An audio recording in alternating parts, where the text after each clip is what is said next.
नमस्कार दोस्तों, जय हिंद।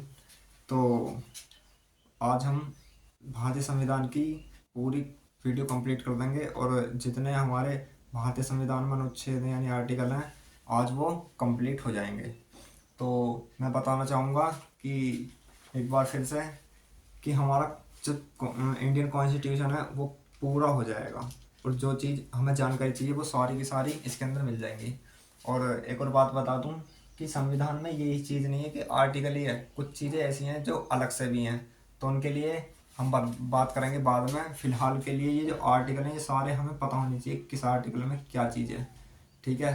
तो और हमारे वीडियो और भी हैं तो जाकर आप देख सकते हैं उन्हें भी। तो आगे पहले स्टार्ट करते हैं, फिर आगे की बात बाद में करते हैं। तो देखो, जैसे कि हम 356 तक पढ़ चुके हैं, अब आगे पढ़ते हैं हम आर्टिकल 357। 357 क्या कहता? आर्टिकल 357 जो है ना 356 के अधीन कर दिया गया है इसको, यानी इसकी जो शक्ति है 356 के ही जैसी है। ठीक है। आर्टिकल 358 क्या है? जो आपातकाल के दौरान आर्टिकल 19 के जो बंद दिए गए ना उन्हें निलंबित किया जाएगा। यानी जो आर्टिकल 19 में दिया गया कि घूमना, संघ बनाना या बोलना या फिर व्यवसाय करना या कहीं पे ज़मीन खरीदना या फिर रहने की जो स्वतंत्रता है वो ख़त्म कर दी जाएगी। ठीक है। इसके बंद आर्टिकल 358 में दिए गए हैं। आर्टिकल 359 क्या कहता? ये कहता है कि जो आपातकाल के दौरान भाग 3 द्वारा प्रदत्त अधिकारियों के जो परिवर्तन और का जो निलंबन है, यानी सीधी सीधी बात कहना है, जो अधिकारी होते हैं उनका जो निलंबन या किया जाता है वो किसके मतलब, यानी आपातकाल का मतलब कोई इमरजेंसी आ जाना, जैसे मान लो कोई भाई आक्रमण, जैसे मान लो कोई युद्ध छिड़ जाए या फिर कोई राज्य के अंदर कोई तकला घमासान या फिर कोई लड़ाई हो जाए, इस तरीके से इमरजेंसी लगानी पड़े, तो उसके दौरान जो अधिकारी होते हैं और जो अपोजिट अधिकारी होते हैं उन्हें निलंबित करने का जो अधिकार है वो किसमें दिया गया? आर्टिकल 359 में दिया गया। आर्टिकल 360 इंपॉर्टेंट है बहुत ज़्यादा। तो ये कहता है कि जब वित्त आपातकाल के बारे में उपबंध है, तो सीधी सी बात कहना है, तो वित्त यानी जो पैसे संबंधित जो भी आपातकाल इमरजेंसी आ जाती है तो उसमें क्या होएगा कि राष्ट्रपति के हाथ में शासन जाएगा। पहली बात तो ये, तो राष्ट्रपति ही उसका काम जो भी होएगा वही संभालेगा। तो सीधा सीधा फैक्ट ये हो जाएगा कि जो आपातकाल लगेगा उसमें एक तो ये तुम्हारे जो मूल अधिकार हैं वो खत्म हो जाएंगे और 20 और 21 को छोड़कर। ठीक है। दूसरी चीज, आपके जो मतलब जो है जो राष्ट्रपति जो शासन राज्य में सीएम करेगा यानी मुख्यमंत्री करेगा जो शासन, वो शासन खत्म कर दिया जाएगा। वो सीधा किसके हाथ में चला जाएगा? प्रधानमंत्री के, यानी सीधी सीधी बात करें तो राष्ट्रपति के हाथ में चला जाएगा। और राष्ट्रपति किसके अंडर में काम करता? प्रधानमंत्री के अंडर में। ठीक है। तो इसके लिए इतना है। तो ये है वित्त आपातकाल। वित्त का मतलब समझिए ना, पैसे से संबंधित जो भी आपातकाल है, यानी कोई मान लो इमरजेंसी आ गई कि पैसा कम पड़ गया देश के पास, तो पैसा जब कम पड़ जाएगा तो वहाँ की हमारे जो देश की संचित निधि है उसमें रोकथाम की जाएगी और लोगों से पैसे लिया जाएगा और पैसे को मतलब एक तरीक़ा से स्टोर किया जाएगा। ठीक है। इसे कहते हैं वित्त आपातकाल लगाना। ठीक है। आगे है, और ये किसके अंडर में? राष्ट्रपति नहीं, प्रेसिडेंट ही इसका सब कुछ करेंगे, शक्ति उसके अंडर में ही रहेगी। आर्टिकल 361। आर्टिकल 361 क्या कहता है? ये कहता है राष्ट्रपति, राज्यपालों व राज प्रमुखों का जो आरक्षण है वो 361 में दिया गया है और भाग 19 में। ठीक है। आर्टिकल 362 को निरस्त यानी खत्म कर दिया गया है। आर्टिकल 363 क्या है? कुछ संधियों और करारों आदि से उत्पन्न विवादों में न्यायालयों के हस्तक्षेप का वर्जन, यानी कुछ ऐसे विवाद होते हैं जो संधियां होती हैं जिनमें न्यायालय यानी जो कोर्ट है वो दखलंदाजी नहीं करेगा, हस्तक्षेप नहीं करेगा। आई समझ में? आ गया है आर्टिकल 364। ये कहता है कि जो महापंतनों हैं, महापंतनों और विद्वान क्षेत्रों के बारे में विशेष उपबंध, यानी जो कुछ जो बड़े बड़े शहर होते हैं, जैसे मान के चलो मंडल होते हैं, लास्ट जैसे मंडल है, मेरठ मंडल है, लखनऊ मंडल है, इस तरीके से जो मंडल होते हैं यानी बड़े क्षेत्र होते हैं उनके बारे में जो विशेष उपबंध है ना उनके बारे में बात की गई 364 में। आर्टिकल 365 क्या था? जो संघ द्वारा किए गए निर्देशों का अनुपालन करने में असफलता का प्रभाव। भाई जब केंद्र ने कोई कानून बनाया, विधि बनाई, तो उसका पालन करना पड़ेगा। तो उसके बारे में जो निर्देश दिए गए हैं ना, वो आर्टिकल 365 में दिए गए हैं कि निर्देश क्या होने चाहिए, उसका अनुपालन करना चाहिए। उसकी असफलता का जो प्रभाव पड़ेगा वो आर्टिकल 365 पर पड़ेगा। आर्टिकल 366 क्या कहता, ये कहता, इसमें परिभाषा दी गई है, ठीक है। और आर्टिकल 367 में निर्वाचन आयोग दिया गया, निर्वाचन दिया गया। हमने 324 में तो पढ़ा था, वो चुनाव था, लेकिन यहाँ पे क्या है, निर्वाचन। निर्वाचित कैसे किया जाता है सदस्य को। भाग 20 बहुत इंपॉर्टेंट क्वेश्चन है यहाँ से, ये सबसे ज्यादा इंपॉर्टेंट, वेरी वेरी इंपॉर्टेंट है कि भाग 20 में क्या है। और भाग 20 में क्या है, आर्टिकल 368। और आर्टिकल 367 क्या है, 68 क्या है, ये कहता है कि भारत संविधान में संशोधन करने की जो प्रक्रिया है वो किसको है, संसद को। संसद परिवर्तन कर सकता है, ठीक है। तो इसमें क्या होता है कि अगर मैं सीधी सी बात करूं तो कई प्रकार से मतलब परिवर्तन होता है। अगर कोई नॉर्मल ही कोई हमें संशोधन करना, तो उसके लिए क्या करना पड़ेगा, राज्य संसद में 2 सदन होते हैं, राज्यसभा और लोकसभा। और तीसरा एक अंग होता है जो राष्ट्रपति होता है। तो क्या होता है, कोई भी बिल लाते हैं, बिल लाने के बाद लोकसभा में पास करवाते हैं उसे, फिर राज्यसभा में पास करवाते हैं, उसके बाद राष्ट्रपति के साइन भी करवाते हैं उस पर। तो एक कानून बन जाता है अलग तरीके से, ठीक है। तो ऐसे इसमें ये जो प्रक्रिया किसके अनुसार होती है तो ये होती है हमारी संसद के अनुसार। और आर्टिकल कौन सा, आर्टिकल 368 इस प्रक्रिया को कराता है। साउथ अफ्रीका से इसको मतलब भारतीय संविधान में दिया गया शायद, ठीक है। आर्टिकल 369 क्या कहता, 69 ये कहता है राज। और भाग 20 देखो, भाग 21 में, ये मैं इसलिए कह रहा हूँ, ये बहुत इंपॉर्टेंट है 20 में। और भाग 21 क्या, 21 में ये है कि आर्टिकल 369 में राज्य सूची के कुछ विचार के संबंध में विधि यानी कानून बनाने की शक्ति संसद के अंदर स्थायी अस्थायी शक्ति है। अगर इसे छोड़ो, अब यहाँ देखो 369 में ये है कि जो राज्य है ना वो कानून बनाएगा। भाई 3 प्रकार की सूची होती है, संघ सूची, राज्य सूची, संवर्ती सूची। तो राज्य सूची से बनाएगा कानून, संघ सूची से बनाएगा। लेकिन संवर्ती सूची से दोनों बना सकते हैं, लेकिन पावर किसकी रहेगी, केंद्र सूची की, यानी संघ सूची की पावर, मतलब केंद्र की ज़्यादा पावर होगी। तो इसमें बता दूं मैं, तो इसमें यही बात की गई है कि जो राज्य सूची के लिए कानून बनाएगा संसद, यानी संसद का मतलब केंद्र, तो वो अस्थायी रूप से बनाएगा, यानी स्थायी नहीं हो सकती वो चीज़ें, ठीक है। आगे चलते हैं इसमें।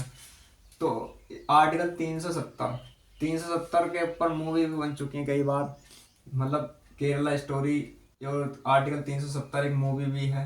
तो इस तरीके से ये बहुत फेमस आर्टिकल है 370। जम्मू एंड कश्मीर एक राज्य है, उसके संबंध में अस्थायी उपबंध क्या है, इसके बारे में बात की गई 370 में। इंपॉर्टेंट क्वेश्चन बन जाता है यहाँ से। आर्टिकल 371 क्या है, जो महाराष्ट्र और गुजरात है ना, उसके संबंध में विशेष उपबंध, जैसे कि मान के चलो कि इसकी जनसंख्या इतनी है, इसमें मतलब इस प्रकार से इलेक्शन होना चाहिए, इस प्रकार से इतने मतलब जिले होने चाहिए, यानी एक विशेष रूप से जो बात की गई है आर्टिकल 371 में की गई है महाराष्ट्र और गुजरात के बारे में, ठीक है। क्योंकि एक विशेष क्षेत्र और मतलब व्यापार इसके अंदर बहुत ज़्यादा होता है, व्यापार यहाँ से महाराष्ट्र से और गुजरात से। तो इसलिए इनके अंदर विशेष व्यापार से संबंधित, ठीक है, बाहर से मतलब कोई भी चीज़ एक्सपोर्ट करना, इंपोर्ट करना, बहुत ज़्यादा विशेष क्षेत्र बन जाता है एक, ठीक है। इसलिए क्या है कि इसमें महाराष्ट्र और गुजरात को रखा गया। और ये आज से नहीं, कभी अंग्रेजों के ज़माने से या क्या सिंधु सभ्यता से ही ये कहानी चली आ रही है, ठीक है। आर्टिकल 371 क्या में क्या है, नागालैंड के बारे में कुछ विशेष उपबंध दिए गए, यानी नागालैंड एक अलग मतलब एक विशेष रूप से देखो वहाँ की। अगर मैं बात करूँ तो पॉपुलेशन जो है, यानी जनसंख्या में भी गिरावट आई है। दूसरी चीज़, वहाँ पे एक अपनी एक क्षेत्र भाषा है उसकी, मतलब जो है क्षेत्रीय भाषा, यानी फिर राज्य भाषा कहते हैं, जैसे राज्य भाषा इंग्लिश भी है वहाँ की। क्यों, क्योंकि वहाँ पे इफेक्ट पड़ता है ईस्ट का, ठीक है। तो इसके बारे में उपलब्ध दिए गए हैं। आर्टिकल 371 खैमे असम में के बारे में कुछ विशेष उपबंध हैं। आर्टिकल 371 गैमे मणिपुर के लिए है, और घैमे आंध्र प्रदेश के लिए है, और डैमे क्या दिया गया कि आंध्र प्रदेश में केंद्रीय विश्वविद्यालय की स्थापना। भाई ये सवाल बन जाता है इंपोर्टेंट इनसे उत्तर में। और डैम में क्या दे दिया कि केंद्रीय विश्वविद्यालय, यानी आंध्र प्रदेश में केंद्रीय विश्वविद्यालय है। तो मैं बात बताऊं, जो दलिया बांटने वाली जो व्यवस्था है वो भी आंध्र प्रदेश से ही बनी है। आंध्र प्रदेश के बारे में एक और बात बताऊं तो संवैधानिक रूप से पहला राज्य है आंध्र प्रदेश को ही बनाया गया है। ठीक है, आगे चलेंगे। आर्टिकल 371(6) सिक्किम के लिए विशेष प्रकार के उपबंध है। 371(6) मिजोरम के लिए विशेष प्रकार के उपबंध दिए गए हैं। जय में अरुणाचल प्रदेश के लिए दिए गए हैं और जय में गोवा के लिए कुछ विशेष मतलब कुछ विशेष उपबंध दिए गए हैं। आर्टिकल 372 ये कहता है जो विद्वान विधियां का प्रवर्तक रहना, यानी जो स्थायी कानून है ना वो ऐसा कैसा ही या रहना। ठीक है, उसके बारे में दिया गया। आर्टिकल 373 ये कहता कि जो निवारक निरोध में रखे गए व्यक्ति के संबंध में कुछ दशाओं में आदेश राष्ट्रपति की शक्ति, यानी सीधी सी बात करना, कोई भी निर्वाद या कोई भी विवाद हो जाता है तो उसमें शक्ति किसके हाथ में रहती है? राष्ट्रपति के हाथ में। ये मैंने कई बार बता भी चुका हूँ और इसमें भी यही बात की गई है। ठीक है, आर्टिकल 373 में। आर्टिकल 374 क्या कहता है? ये कहता है जो फेडरल न्यायालय, देखो ये फेडरल न्यायालय क्या होता है? ये न्यायालय ऐसा होता है कि जिसमें जो मुख्य न्यायाधीश जो जज होते हैं उनको पद से कैसे खारिज किया जा सकता है या उन्हें हिलर किस तरीके से न्यायालय रूप से मतलब उतारा जा सकता है। ठीक है, इसके बारे में ये एक न्यायालय होता है फेडरल न्यायालय, जिसे किस में रखा गया? आर्टिकल 374 में रखा गया। आर्टिकल 375 कहता है कि जो न्यायालय है एवं प्राधिकारियों का कृत्य किस में दिया गया कि वे कैसा कार्य वगैरह जो भी होगा किस तरीके से होगा, आर्टिकल 375 के अनुसार किया जाएगा। आर्टिकल 376 हाई कोर्ट के न्यायाधीशों के बारे में उपबंध दिए गए हैं कि हाँ किस तरीके से उन्हें मतलब विशेष प्रकार से उपबंध दिए जाएंगे जो भी है। ठीक है, ज़्यादातर ऐसा होता है उनके भत्ते वेतन में परिवर्तन होता रहता और जो है मतलब एक प्रकार से एक्सपीरियंस भी देखा जाता है इसमें। ठीक है, आर्टिकल 377 क्या कहता? ये कहता भारत के नियंत्रण महाभिलेखा की परीक्षा के बारे में जो दिया गया है वो आर्टिकल 370 में दिया गया। यानी भारत पे नियंत्रण मतलब कोई रुकावट या मतलब कोई रुकावट ही मान लो, एक प्रकार से किस चीज़ पर रोक लगाना, यानी रुकावट पैदा रखना, लगाए रखना, तो उसका क्या होना? महालेखा परीक्षा के बारे में दिया गया है। ठीक है, आर्टिकल 378 क्या कहता? ये कहता है कि जो लोक सेवा आयोग है उसके बारे में उपबंध क्या दिए गए हैं? लोक सेवा आयोग के बारे में उपबंध किस तरीके से होने चाहिए, ये आर्टिकल 377 में दिया गया है। आर्टिकल 378 लोक सेवा आयोग के बारे में ठीक है। आर्टिकल 389 क्या कहता? ये कहता कि ये कहता ही कुछ नहीं है, ये तो चुप रहता। चुप रहने का मतलब है कि ये निरस्त किया गया है आर्टिकल 389 से लेकर 91 तक। ठीक है, आगे चलते हैं। आर्टिकल 392 यह है कठिनाइयों के दूर करने की राष्ट्रपति को शक्ति दी गई है। भाई इंपॉर्टेंट सवाल बन जाता, कोई भी मान लो राज्य में कठिनाई आ जाती है, जब कोई कठिनाई आती है तो मैंने बताया किसके पास जाएगी? वो सीधी राष्ट्रपति होगा। उसके मतलब राष्ट्रपति अपने आप कानून बना सकता है उसके लिए, जो आर्टिकल 123 के अनुसार उसे फैसिलिटी दी गई है। ठीक है, आगे चलते हैं। भाग 22 भाई लास्ट भाग है ये। ठीक है, आर्टिकल 393 ये है संक्षिप्त नाम दिया गया है। ठीक है, आर्टिकल 394 प्रारंभ दिया गया है। आर्टिकल 394 कै में हिंदी भाषा में प्राधिकारी पाठ दिया गया है और 395 को निरस्त कर चुके हैं। Thank you for watch. ठीक है, तो आज हमारा जो संविधान है वो कंप्लीट हम कह नहीं सकते कि कंप्लीट है, लेकिन जो आर्टिकल हैं वो हमने सारे पढ़ लिए हैं। कौन सा आर्टिकल मतलब ख़त्म कर चुके हैं और कौन सा मतलब आर्टिकल अभी है। ठीक है, तो दोस्तों फिलहाल मैं बताऊंगा तुम्हें अब जो आगे की जो वीडियो बनेंगी वो हर एक टॉपिक के ऊपर बनेंगी। जैसे मान लो राष्ट्रपति हुआ एक टॉपिक है, प्रधानमंत्री एक टॉपिक है, राज्यपाल एक टॉपिक है, इस तरीके से। तो एक टॉपिक वाइज अब हम कवर करेंगे पॉलिटी में। ठीक। ठीक है। पॉलिटिकल मतलब है कि राजनीति के से संबंधित जो भी जानकारी है, ठीक है। तो मैं एक बार फिर बता दूं कि ऐसा नहीं है कि मतलब जो है कि हर एक इंसान को पढ़ना ही बहुत मतलब कि पढ़ा लिखा ही सुने ये चीज़ें। अनपढ़ को भी अपने अधिकार पता होने चाहिए। खास करके ये लड़कियां हैं, इन्हें खुद और ज़्यादा पता होनी चाहिए। जैसे कि हम देखते हैं कि मतलब जो है लोगों को अधिकार अपने पता नहीं होती, ठीक है। और आजकल तो फिर भी लोग बाग सोशल मीडिया को देख कर कुछ जागरूक हुए हैं, लेकिन पहले ज़माना ऐसा था कि लोग थोड़े से कुछ कहने पे ही डर जाते थे। जैसे मान के चलो कि पुलिस आ गई, तो पुलिस आने के बाद ऐसे मतलब घबराहट हो जाती थी और डरने लगते थे, और ना कि कोई सवाल जवाब पूछते थे। लेकिन सवाल जवाब पूछेगा कौन? जब किसी को ज्ञान होगा किसी चीज़ के बारे में, जब तुम्हें किसी बात के बारे में ज्ञान है, तो जब ये सवाल का जवाब दोगे। और जवाब कब दोगे? जब तुम खुद पढ़ोगे। तो पढ़ा लिखा होने का मतलब ये है कि नौकरी लगाना ही नहीं, या नौकरी ही नहीं है सब कुछ। ये है कि हर चीज़ के बारे में जानकारी होना और सही गलत की पहचान करना, ठीक है। दूसरी चीज़, अपने मतलब हर एक तरीके को, हर एक व्यवहार को देख कर उसी तरीके से बात करना, और हर एक व्यक्ति की लैंग्वेज में ही उसको उसी चीज़ का आंसर करना। ये होती है समझदारी। जो कि मैं फिर बता रहा हूँ कि पढ़ाई अलग चीज़ है और समझदारी अलग चीज़ है। समझदारी अलग होती है, पढ़ाई अलग होती है। जैसे कि अगर हम बात करें, भारत का जो बादशाह था वो क्या था? बिल्कुल अंगूठा छाप था, यानी उस पर कोई पढ़ना लिखना नहीं आता था, लेकिन वो क्या था? समझदार। इसी कारण उसने कम से कम 49 लगभग 50 साल तक भारत पर शासन करा, और एक महान महान राजाओं की गिनती में वो आ गया, ठीक है। तो इसलिए बता रहा हूँ मैं थोड़ा सा कि हर एक इंसान को पढ़ना चाहिए, और पढ़ भी ना सकते कम से कम सुन तो सकते हैं, और सुन के भी काम चल सकता है।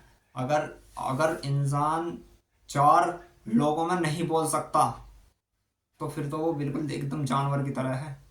तो अपने आप को मजबूत बनाना खुद ही होना चाहिए, और हर एक परिस्थिति का सामना करना चाहिए, ना कि उन परिस्थितियों के सामने झुकना चाहिए, ठीक है दोस्तों। तो आज के लिए फ़िलहाल में इतना ही है। जय हिंद। और ये भी बातें इसलिए की गई हैं क्योंकि हमारा ये संविधान खत्म हो चुका है।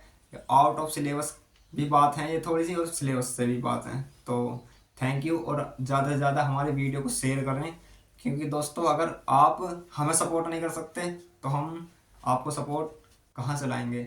दूसरी बात, अगर आप चैनल को सब्सक्राइब करते हैं और 4 लोगों को और सब्सक्राइब करवाते हैं, तो हमसे लोग जुड़ेंगे तो जानकारी ज़्यादा मिलेगी। जानकारी ज़्यादा मिलेगी तो सीधी सी बात है, एक क्षेत्र बड़ा होएगा, परिवार बड़ा होएगा, और नॉलेज अच्छी मिलेगी बढ़िया तरीके से। क्योंकि भाई जब कोई इंसान किसी को उसके काम का फल देता है, ठीक है, तो जो दूसरा वाला सामने वाला बंदा है वो दोगुनी मेहनत करता है अपनी और ज़्यादा है, ठीक है। तो मैं कहूँगा ज़्यादा से ज़्यादा से वीडियो को शेयर करें, और लाइक करें, फॉलो करें और सब्सक्राइब करें। तो जय हिंद, जय भारत।